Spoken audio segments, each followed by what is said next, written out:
Hey guys, and welcome back to HairHoney. So today I wanted to talk to you about some of the best herbs for hair loss and hair regrowth.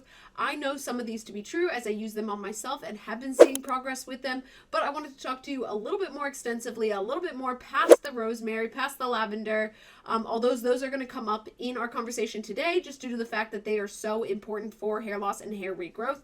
But let's go ahead and get started. So these are my top 10 herbs and the 10 best herbs that if you research to find out there for hair loss and hair regrowth.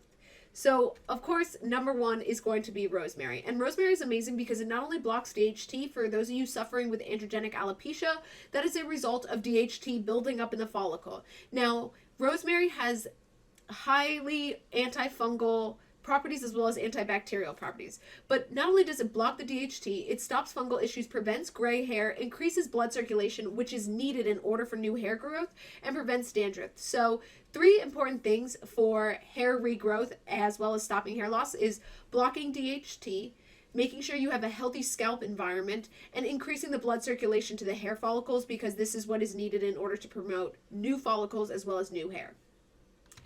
So next on the list is aloe vera. Now guys, I've gone ahead and switched out all of my lotions, all of my everything for aloe vera because it's been working so much better than anything else. So it not only encourages new healthy hair growth, but it balances the pH of the scalp, which I mentioned before. It is highly important to have a good scalp environment in order to really get the maximum benefits of hair regrowth after stopping hair loss or even for hair loss. And it nourishes the scalp as well as stops dandruff.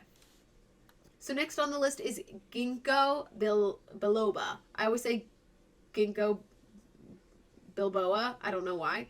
But it is important for Gingo Biloba because it stimulates blood circulation, which is needed in order to promote new hair growth, but it also prevents follicles that have a deficiency. So let's say you have an iron deficiency, which is highly important for hair growth and hair loss. It can help prevent some of those deficiencies. Now you are still going to experience other symptoms of an iron deficiency in the body. It may just not affect your hair as much. But overall, taking an iron supplement or a magnesium, whatever your body is deficient in, you should be taking supplements for those or eating food as medicine. But this is a great addition into the hair loss community. Now, I actually make my own teas and I use pretty much all of the herbs that we've listed below. I take that tea religiously and it actually helps with my autoimmune disorders, which was just a plus. But I do feel like it has helped me slow my hair loss down. Next is peppermint. Peppermint soothes and calms irritated scalps, stimulates hair follicles, treats scalp fungal infections, and prevents dandruff. So as you guys can see, there's an overall theme of preventing dandruff, fungal infections, and stimulating blood flow to the follicles. Next, lavender. It soothes the scalp, helps get rid of fungal and bacterial infections, and can be consumed in tea, like I mentioned earlier.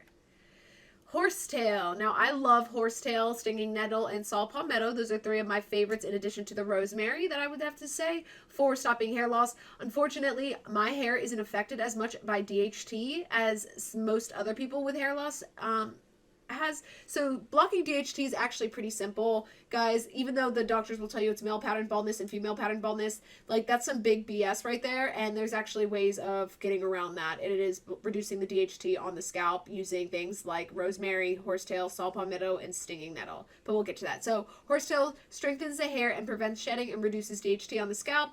Now, the only disclaimer with horsetail is that it is a diuretic, so you got to make sure to drink a lot of water if you are consuming horsetail supplements or adding it to a tea or anything like that. I actually use the extract on my scalp in combination with other oils that I'm about to launch on Amazon, guys. I will do another video about that to show my product and show you guys where to find it on Amazon. But moving on is Burdock. So Burdock is high in fatty acids, which is needed for the hair, as you guys may have researched. Things like omega-3 fatty acids found in fish and other like nuts and stuff are really important for hair growth as well as protein. You really want to be taking in quite a bit of protein a day. So for those of you who are vegetarian and vegan, I don't know if that means increasing your bean and legume consumption or mushrooms, finding different ways to increase your protein uptake is going to be really important for hair loss and hair regrowth. So in addition to preventing hair loss, it cools and calms down inflammation on the scalp and reduces irritation on the scalp. Stinging nettle. I love stinging nettle, and that is because it is a huge component in blocking DHT. It is antifungal and antibacterial. Saw palmetto blocks DHT, prevents hair loss, best when used in combo with stinging nettle, and it improves the lifespan and the quality of new hair growth. So overall, those are my 10 favorite herbs, as well as the 10 most important herbs that you guys should be using or incorporating into your diet somehow or into your hair regimen to prevent hair loss, but also to promote hair growth.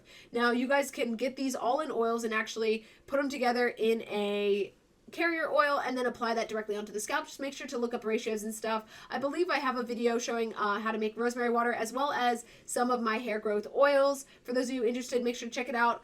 Also, please guys, please subscribe to my channel. I am just a small YouTuber trying to help other people that suffer with hair loss just like me figure out what is causing it, but also how to stop it and create new hair growth. So it'd be greatly appreciated if you guys liked, commented, and subscribed to my channel. Thank you guys so much, and I'll see you in the next video.